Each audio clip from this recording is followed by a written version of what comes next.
The following content is not suitable for children. Welcome to Foreplay Radio, Couples and Sex Therapy. I'm Laurie Watson, your sex therapist. And I'm George Fallon, your couples therapist. And we are passionate about talking about sex and helping you develop a way to talk to each other. Our mission is to help our audience develop a healthier relationship to sex that integrates the mind, the heart, and the body.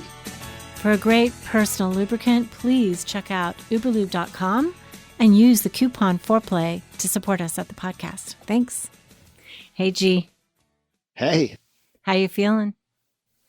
I'm doing all right. Oh, really? Yeah, a little headache. No big deal. No big deal. You want to tell our listeners what's going on with you? Yeah, my son working out with his friend gave my whole family COVID. It was a good time. Oof. And everybody's recovered but you? Yeah, it was, thank God it wasn't too bad. A couple of days of symptoms and everyone seemed to recover. Except me, I got a lingering cough. So listeners, forgive my cough if it comes. I'm just glad you're doing okay. Me too. I mean, all these months of being careful and pretty strict, and then one little mess up and boom, that's how quick it happens. That is true. You guys got to be careful out there. Well, we got lots for you today, but I wanted to thank the people who have been leaving reviews.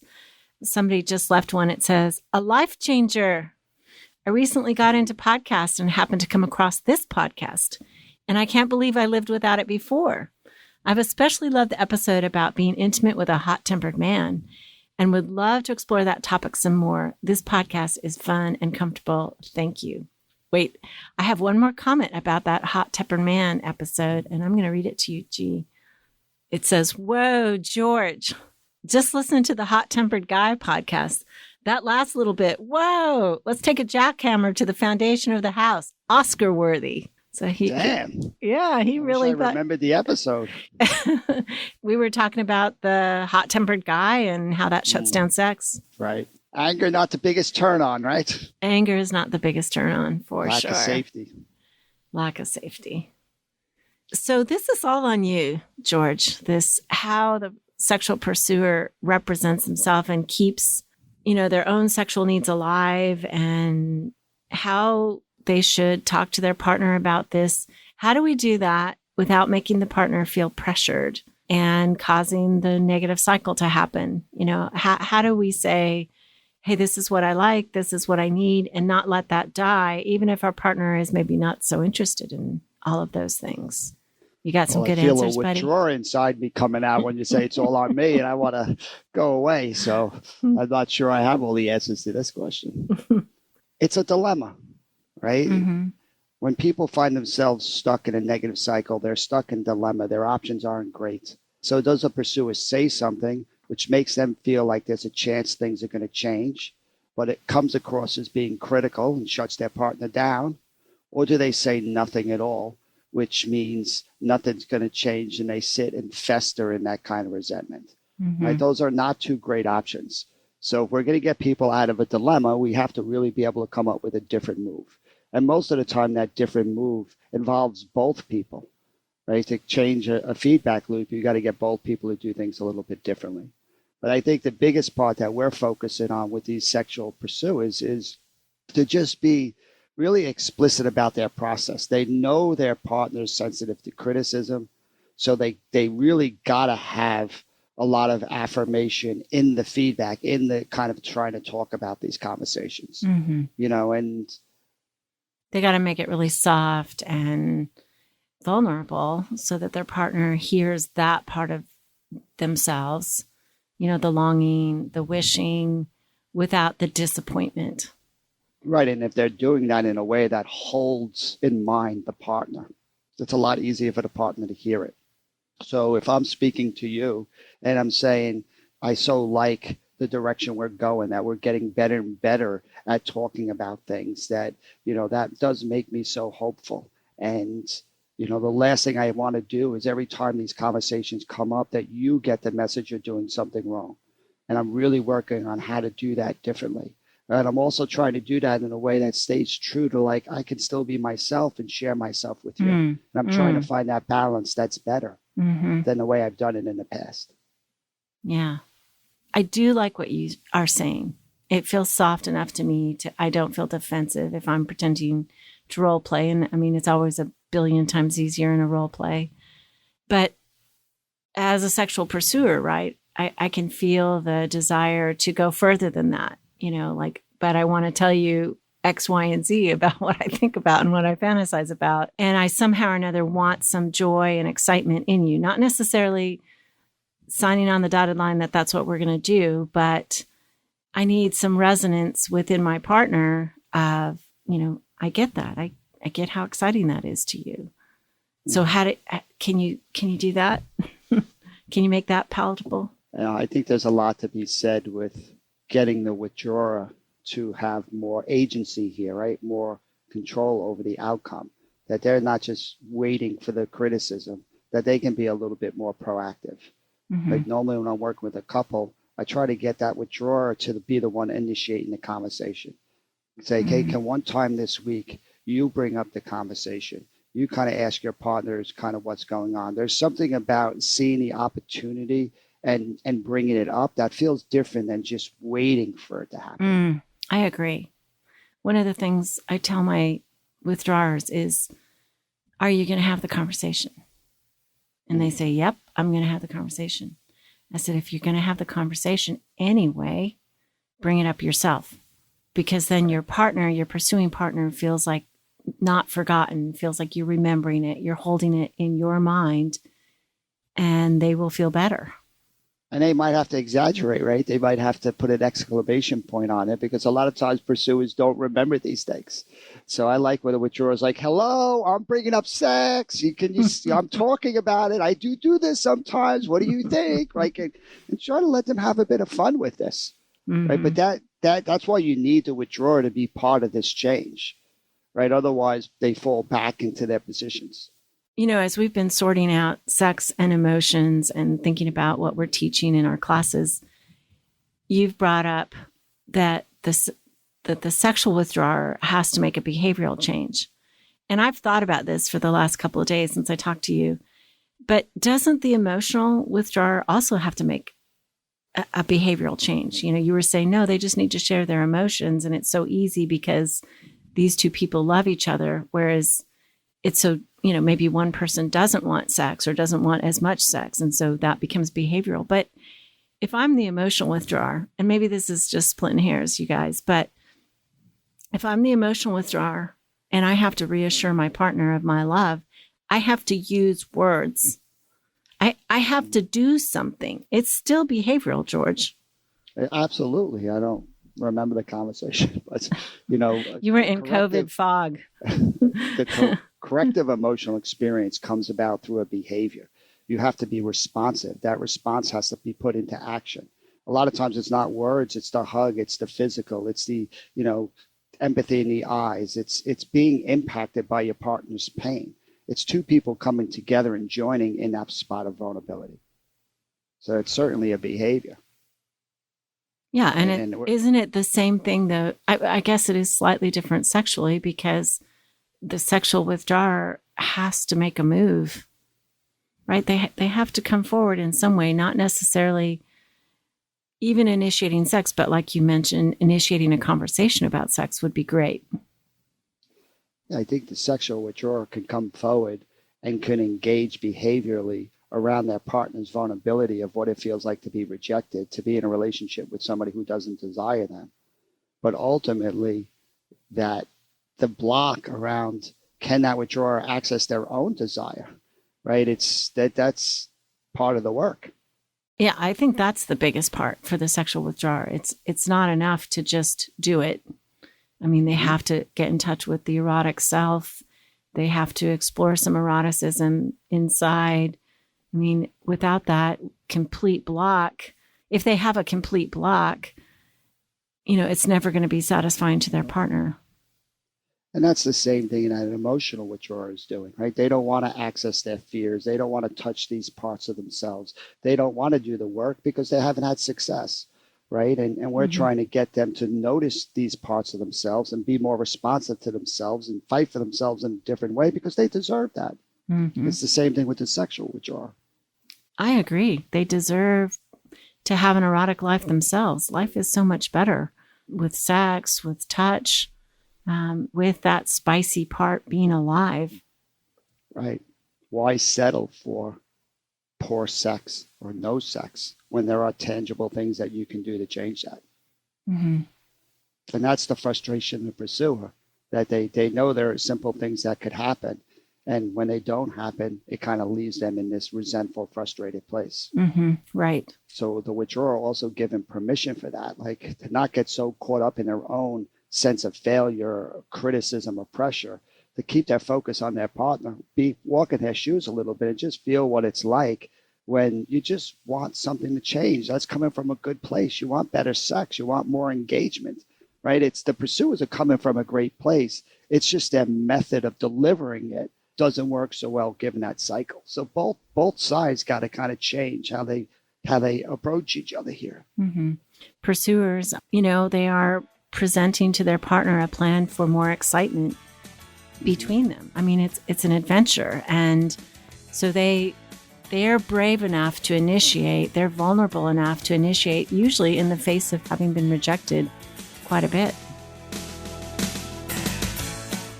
So it's Valentine's Day coming up, and I saw on Facebook, I get the Manscaped ads too on my Facebook, and there was like the little Manscaper, the lawnmower in this box with rose petals. I thought it was really cute.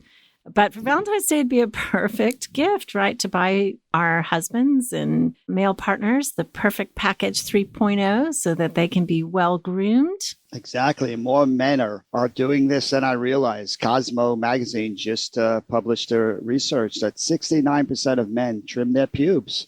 So if you're reluctant and you think, hey, my partner's not going to like it, chances are they do. Right? Chances We're evolving here. Chances are they do. And certainly you can get in the package the lawnmower. They also have all kinds of other grooming things that are really high class stuff. The weed whacker, which is like you can trim your nose and ear hairs. Please do that. And they have great cologne. I do love their cologne. The refined smells so good. They gave us a new package in their black bottle. It's beautiful.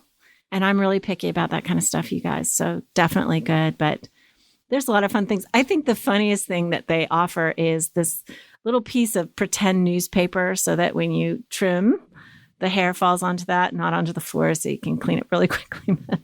I think that's hilarious. The magic mat. Manscaped.com with the coupon foreplay. That supports us at the podcast. Thanks so much.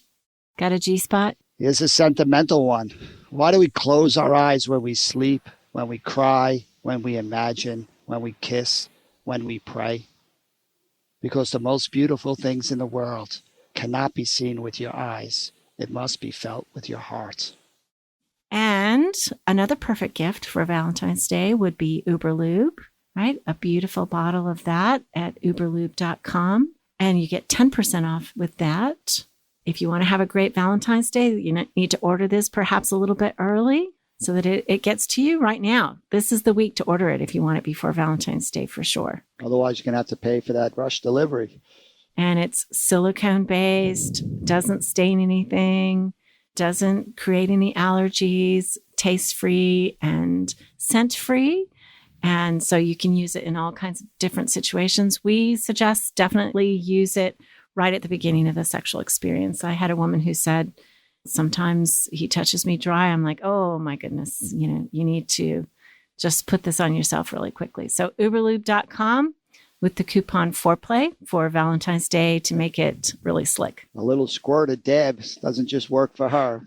Works pretty well for him too. So right. Makes him feel better as well. Absolutely. So coming back, George, to our topic of how the sexual pursuer is representing the self and their sexual needs and not pressuring their partner. Ooh, it's so tough to think about this as a therapist and as a person. Yeah. Because certainly. But I so enjoy just saying that. When partners can be that real and share the bind that they're in, the struggle that they're having, right? That's being present. That says, I really do need to speak my truth, and I want to do that in a way that honors you and doesn't make you feel bad. And I'm having a hard time figuring out how to do that. Again, the more they're thinking about that balance that's holding their need to stand up for themselves in a way that also is trying to protect their partner, to put both of those things out there, I just think it makes it so much easier for the partner to hear that. Mm-hmm. It's the conscious recognition that talking about this even can cause our partner to go into shutdown and withdraw or freeze or feel blamed or feel inadequate in some way. Just being conscious as we talk about it and saying that out loud. And then yet talking about the longing that we might have to go further sexually. I'm a big fan of just trying to, when something comes up, try to get it out there in a playful way, because I think the problem with so many sexual pursuers is they don't want to hurt their partner. Mm-hmm. So they stay silent. And as they remain silent, that's where the resentment starts to brew. And as the resentment brews, now by the time it comes out, they are so negative and angry and frustrated that even if they try to put a spin on it, that vibe is still pretty negative. So I do think the key is to communicate it before that kind of long process takes over. Mm-hmm. Communicate it early as they feel it, instead of holding it inside and letting it build to kind of a boiling point.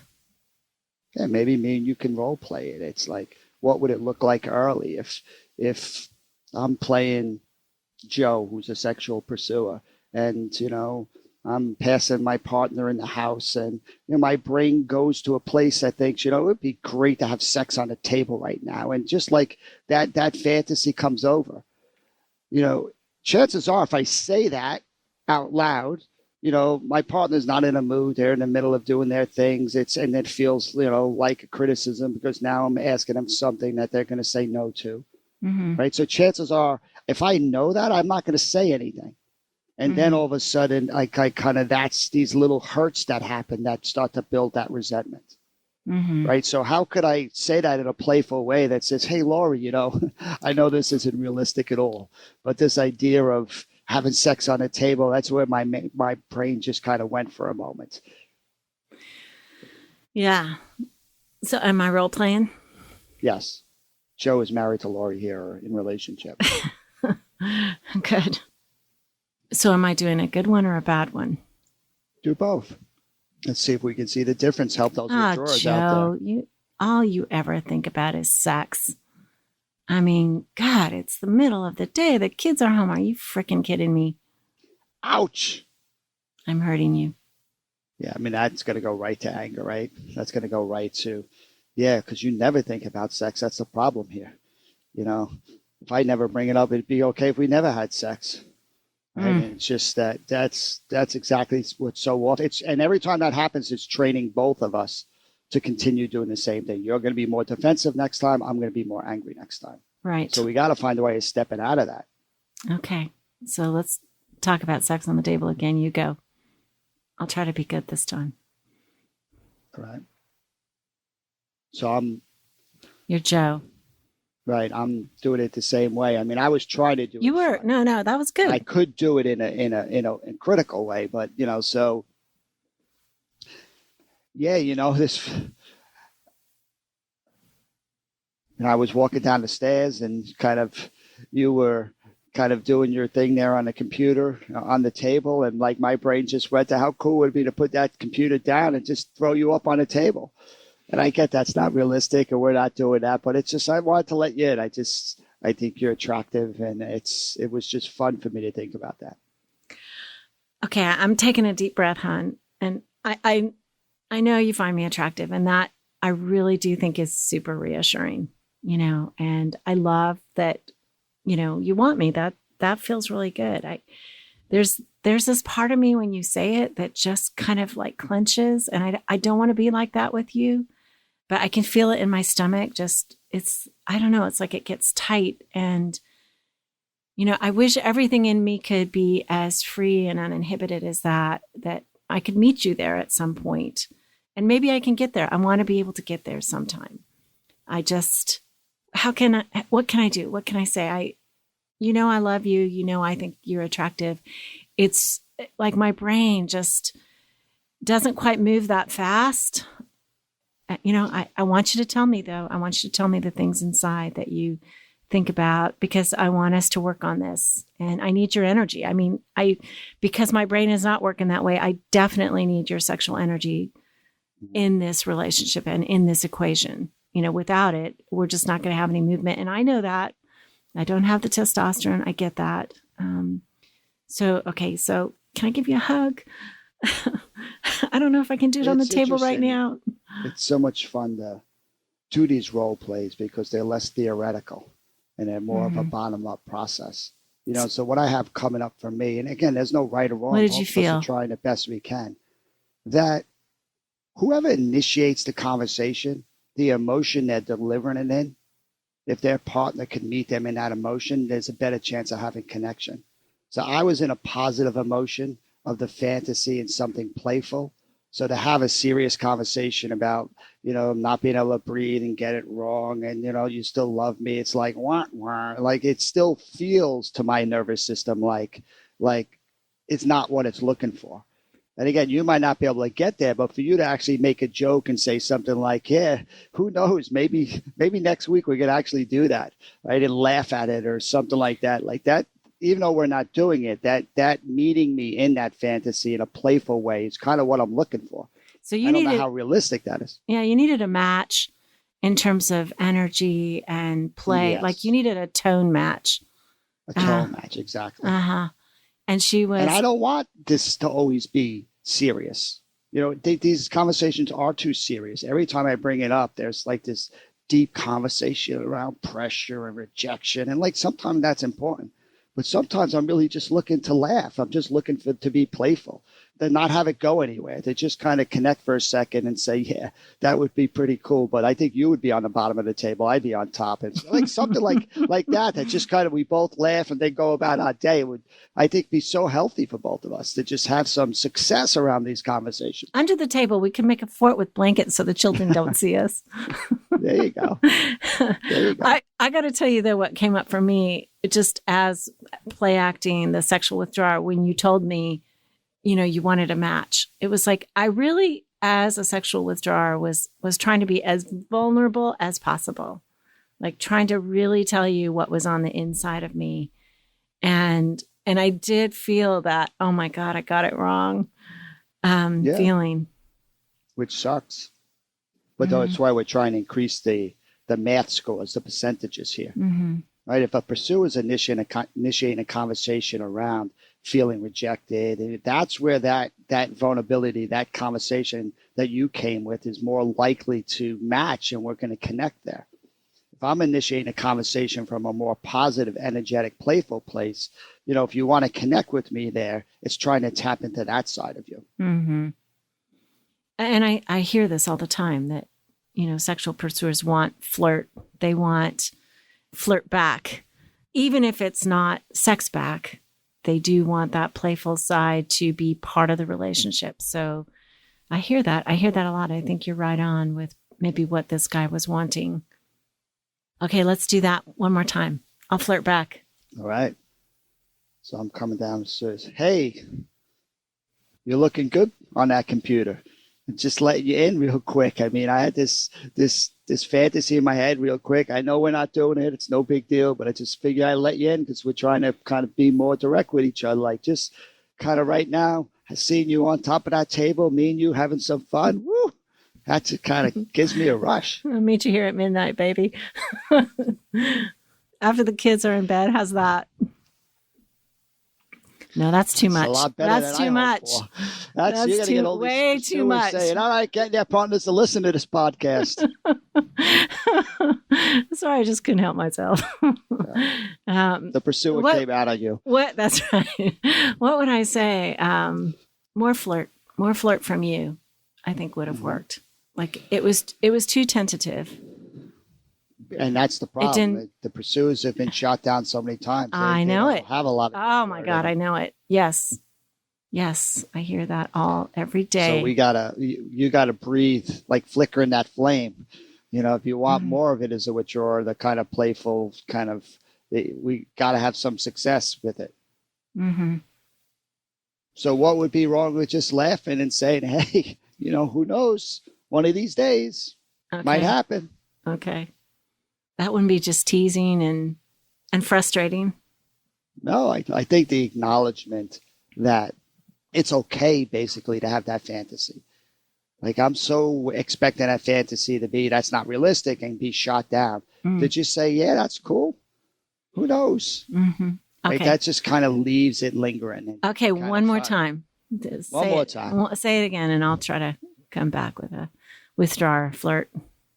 Hey, my love, I was just kind of walking down the stairs, seeing you on that computer. I'm just letting you in. Like, I have this kind of quick fantasy. It pops into my brain of closing that computer, throwing you on that table, and me and you going to town. Well, I love it when you call me love. Who knows? I'll get there. Maybe I'll get there. I'm working on it. Any better? It's better. We're getting there. It's still working on it. You're still feeling the pressure of it, right? Yeah. That idea of just being able to say, and again, this is helpful to get clear on, like, what is it I'm actually looking for? I'm just looking for you to say, it's okay to have that fantasy. It's not wrong because it's putting pressure on you. You're not I'm not sexual freak or... I'm not a freak. I'm not doing something wrong. I'm not trying to be the table, for crying out loud. I mean, the table is hardly a freaky fantasy, but okay, go ahead. Go ahead. Go ahead, what? You keep talking, sorry. Just had to throw that in there. No, again, we're inviting all our listeners to, let's not just assume we know. We actually got to practice these conversations. We got to get in the reps. As we did a couple scenarios here, I felt myself getting clear on kind of what it is that I want. When I come down that stairs and I'm saying something, I'm not even sure what I'm looking for, right? But as we kept kind of going over and over, I kind of started to become more clear. I just want to hear that it's okay and fun to do that. And we're not going to have sex on the table. I realize that. Not that I'd be against it if you wanted to, right? But just to kind of have you saying, that's kind of cool. Thank you for sharing. Like, that's what I'm looking for, as unrealistic as it might be at times, especially given how it lands. But the more that you have that target and you're working it towards them, the more likely we can have connection around these conversations. It's like you want it to go in somehow or another and be received. Yeah. I mean, I hate to make the obvious, but right, it's penetration and reception that connects. For me, it's just wanting to know that that's okay. Like, to have you join me in that, to be like, that would be fun. If it could be fun for you to fantasy and fun for me, even if we never act on it, I'm still connecting with you in that moment. Instead of feeling like I got to keep it to myself because you don't really want it, and now I'm angry at you. Like, what I do with that fantasy, either sharing it and have success or keeping it to myself and feeling resentful, it really makes a big difference in kind of which direction we go. Yeah. Yeah. And if you're a sexual withdrawer trying to heal this issue between the two of you, meeting your partner, sometimes with tone and some sort of playfulness, can help them feel understood, can help them feel contained, can help them feel like their joy and excitement about sex is a good thing that they're bringing to the partnership. So, okay, on the kitchen table. Thanks for listening. Keep it hot, y'all. Call in your questions to the Foreplay question voicemail. Dial 833-MY-4PLAY. That's 833-4-PLAY. And we'll use the questions for our mailbag episodes. All content is for entertainment purposes only and should not be considered as a substitute for therapy by a licensed clinician or as medical advice from a doctor. This podcast is copyrighted by Foreplay Media.